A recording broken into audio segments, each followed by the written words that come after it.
Google अपनी pixel devices China से जिनकी मैन्युफैक्चरिंग हो रही थी वो शिफ्ट करने जा रहा है उसकी मैन्युफैक्चरिंग इंडिया में। कभी खबर आती है कि टेस्ला जैसी कंपनी चाहती है कि वो इंडिया में आकर मैन्युफैक्चरिंग करे, कभी खबर आती है कि एप्पल जैसा बड़ा ब्रांड चाहता है कि वो इंडिया के साथ अपनी डील करे और इंडिया में आकर मैन्युफैक्चरिंग करे। जब उन आर्टिकल्स को हम देखें या उन मुबाहिस को हम सुने तो ऐसा महसूस होता है कि बजाय हम अगर कोई तरक्की कर रहा है तो उसको हम प्रेस करें, हम अपने आप को कोसना शुरू कर रहे हैं। और ये शायद हमारा एक अमूमी रवैया है कि अगर हम किसी चीज़ के फेवर में होते हैं तो बहुत ज़्यादा आंखें बंद करके उसका फेवर करते चले जाते हैं। जिसमें ये बताया गया कि चीन से अभी तक सिर्फ 4 फ्लाइट्स आई हैं फ्लड्स विक्टिम के लिए, अमेरिका से 11 आई हैं, अमेरिका से 11, चीन से 4, और तारड़ साहब हमारा जो सबसे बड़ा ब्रदर इस्लामिक मुल्क सऊदी अरब से 1 फ्लाइट आई है। अगर हम देखें कि इंटरनेशनल मार्केट में किसकी ज़्यादा रेपुटेशन है, किसकी तरफ ज़्यादा लोग इन्वेस्टर जो है वो इन्वेस्टमेंट करना पसंद करता है, तो वो इंडिया ही क्यों है?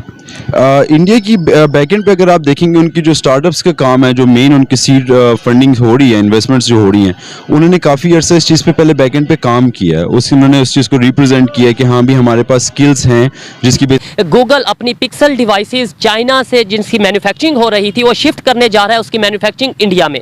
कभी खबर आती है कि टेस्ला जैसी कंपनी चाहती है कि वो इंडिया में आकर मैन्युफैक्चरिंग करे, कभी खबर आती है कि एप्पल जैसा बड़ा ब्रांड चाहता है कि वो इंडिया के साथ अपनी डील करे और इंडिया में आकर मैन्युफैक्चरिंग करे, कभी खबर आती है कि ताइवान की कोई कंपनी इंडिया में आकर सेमीकंडक्टर चिप्स बनाने जा रही हैं, उनकी मैन्युफैक्चरिंग करने जा रही हैं। आखिर वजह क्या है कि इंडिया में दुनिया की तमाम बड़ी कंपनीज, तमाम बड़े ब्रांड्स आकर अपना बिजनेस करना चाहते हैं, मैन्युफैक्चरिंग करना चाहते हैं।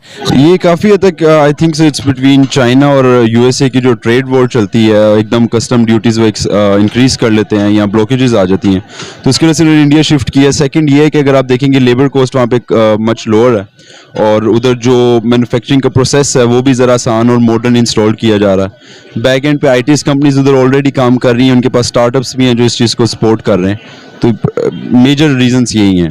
हो गया सर, चाइना एक सुपर पावर कहलाई जा रही है, अब बहुत जल्द ही चाइना सुपर पावर जो है वो ऑफिशियली बन जाएगी, ठीक है। फिर सर आप मुझे ये बताएं, उसके बाद अगर हम देखें कि इंटरनेशनल मार्केट में किसकी ज़्यादा रेपुटेशन है, किसकी तरफ ज़्यादा लोग इन्वेस्टर जो है वो इन्वेस्टमेंट करना पसंद करता है, तो वो इंडिया ही क्यों है? इंडिया की बैकएंड पे अगर आप देखेंगे उनकी जो स्टार्टअप्स का काम है, जो मेन उनकी सीड फंडिंग हो रही है, इन्वेस्टमेंट्स जो हो रही हैं, उन्होंने काफ़ी अर्सा इस चीज़ पे पहले बैकएंड पे काम किया है। उन्होंने उस चीज़ को रिप्रेजेंट किया है कि हाँ भी हमारे पास स्किल्स हैं जिसकी बेसिस पे हम ये काम कर सकते हैं।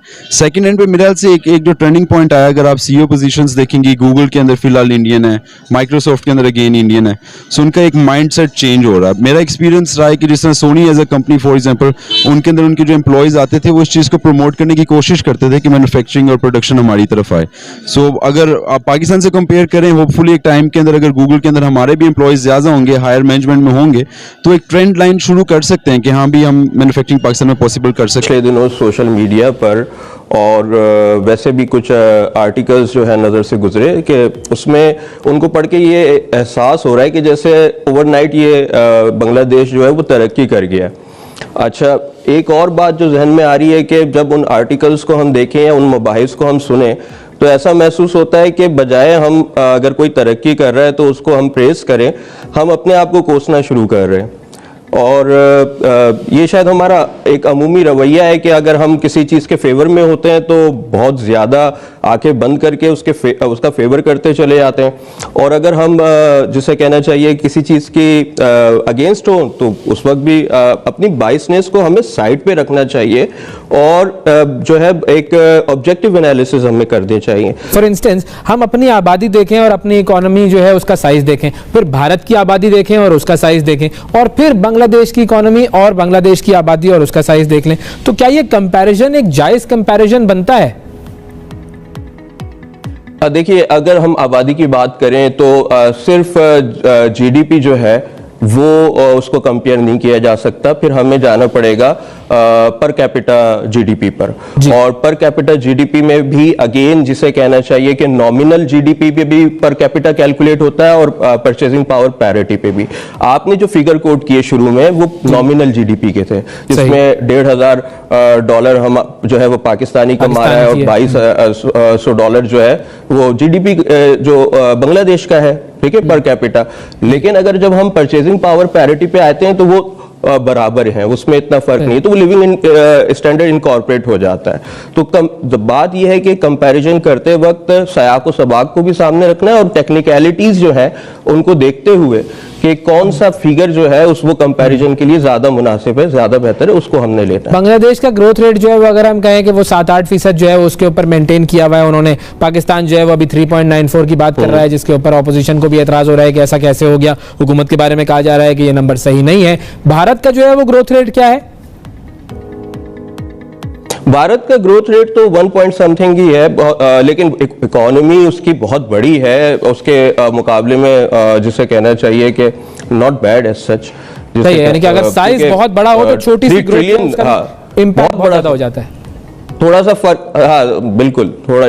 फ्लड की सिचुएशन में आपको बताता चलूं, आज पाकिस्तान के फॉरेन ऑफिस ने एक इंफोग्राफिक इंफॉर्मेशन जारी की जिसमें यह बताया गया कि चीन से अभी तक सिर्फ 4 फ्लाइट्स आई हैं फ्लड्स विक्टिम के लिए। अमेरिका से 11 आई हैं, अमेरिका से 11, चीन से 4। और तारड़ साहब, हमारा जो सबसे बड़ा ब्रदर इस्लामिक मुल्क सऊदी अरब से 1 फ्लाइट आई है। दुनिया ने तो उन्होंने वो फ्लड है, वो बंदा मुंह ही नहीं लान देगा इसकी वजह। साहब, आप इससे बड़ी एक और बात बताना चाहूंगा। आपका नीलम वैली, नीलम रिवर के ऊपर वो चाइनीज डैम बना रहे थे, वो दरमियान में छोड़ के वापस चले गए। अच्छा, उन्होंने कहा हमारी जिंदगी भी खतरनाक है और यहाँ फ्लड के हालात ये हैं, वी आर नॉट वर्किंग।